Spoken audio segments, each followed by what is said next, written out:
Zalimlerden uzak dur.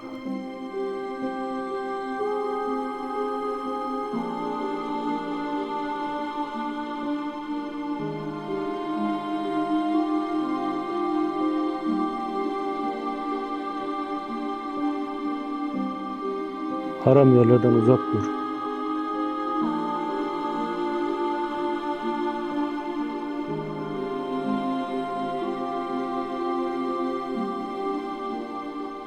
Ne oluyor diye bakma, yoksa başına bir hal gelmesin.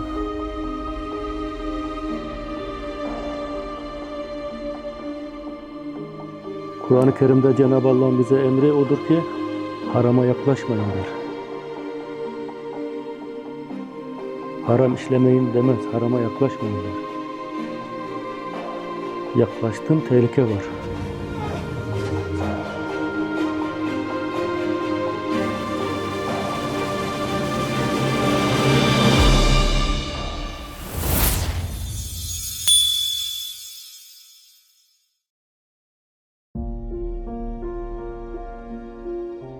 Uçurumun kenarına yaklaşmayacaksın. Aşağıya bakayım bilmem, başın döner, ayağın kayar. Orada tehlike vardır. Uzak dur.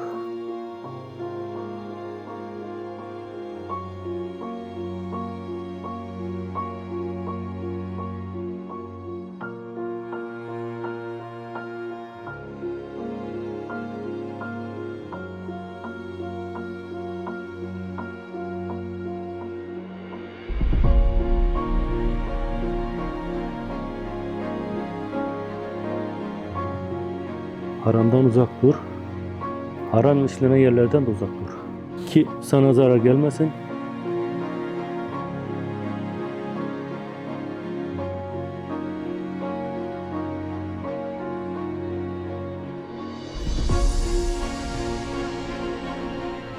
İslam ayağa kalkacaktır.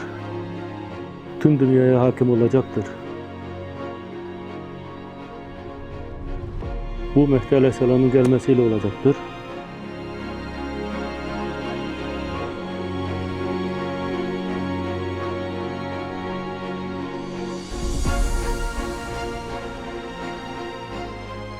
Çok defa, çok sohbetinde şeyhimiz söyledi, Recep-ül Acayip derdi. Şeyhimizin sohbetlerinden anladığımız, hadislerden anladığımız kadarıyla 9 aylık periyot çok önemliydi. Mevlüt ayının bitmesiyle başladı Rabiül Ahir.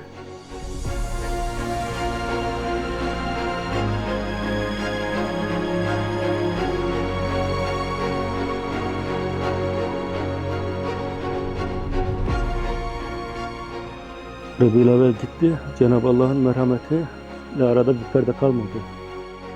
Sürekli uyarı geliyor.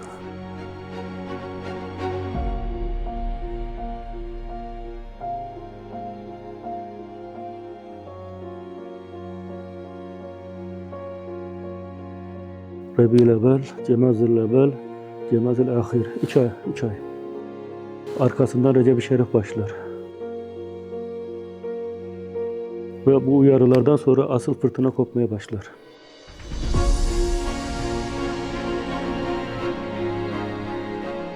Şimdiye kadar olanların hepsi Cenab-ı Allah'ın uyarısıdır. Akıl sahiplerine ibret almak düşer. Akşam rahat yatağında yatan sabah evini bulamadı. Eşiyle dostuyla beraber uyuyan çoğunu bulamadı yanında.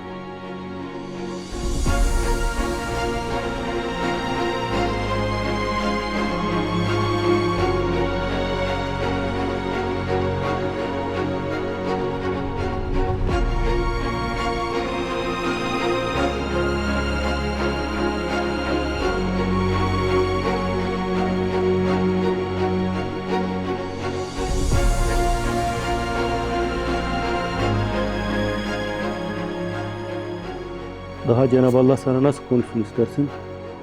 Sana nasıl konuşsun daha? Yani karşına geçeceğini zannetme senin. Zaten çapımız yetmez onu gör.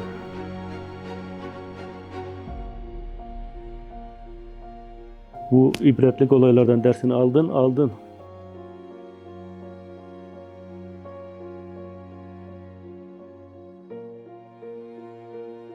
Recep-i Şerif ile asıl fırtına kopmaya başlar. Umudumuz odur ki önümüzdeki sene olsun. 3 ay Recep-i Şerif, Şaban-ı Şerif, Ramazan-ı Şerif. Dünya karma karışık olur o zaman. Şevval ayına kadar böyle devam eder.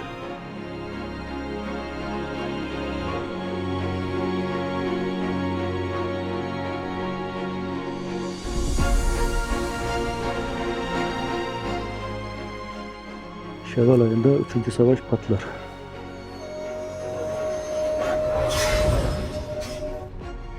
Ondan sonraki 3 ay Dünya Savaşı'dır zaten.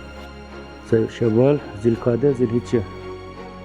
Muharrem'in 10'unda Mehdi Aleyhisselam tekbiri alır. Dua ederiz ki bu sene olsun. Ki Mehdi Aleyhisselam'ın zuhur için bu lazımdır.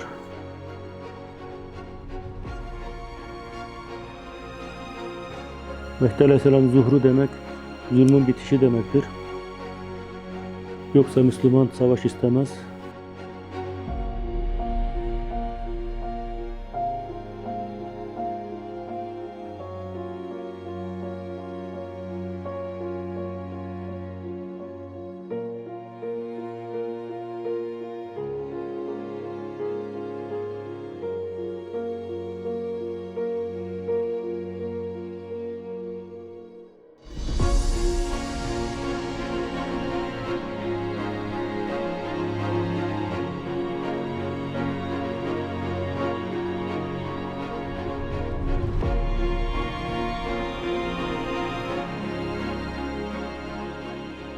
Muhakkak ki rahmet ister, barış ister. Ama giden yol budur. Muhakkak ki bunun içerisinden geçmek zorundayız.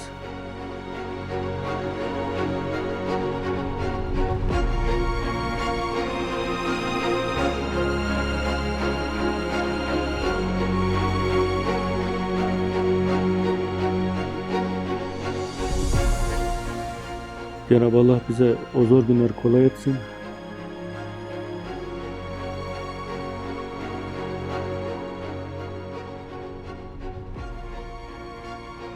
Şeytanın askerlerine şeytanın şerrinden muhafaza buyursun.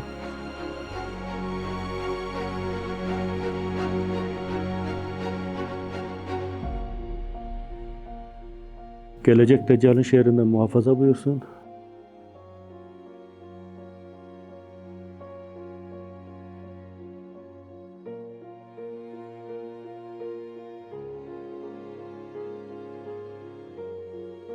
Bize İslam'ın sancağının yükseldiği günleri göstersin.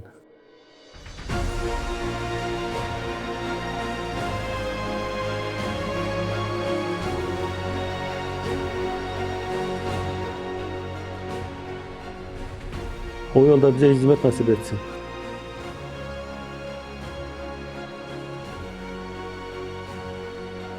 Zulme teslim etmesin.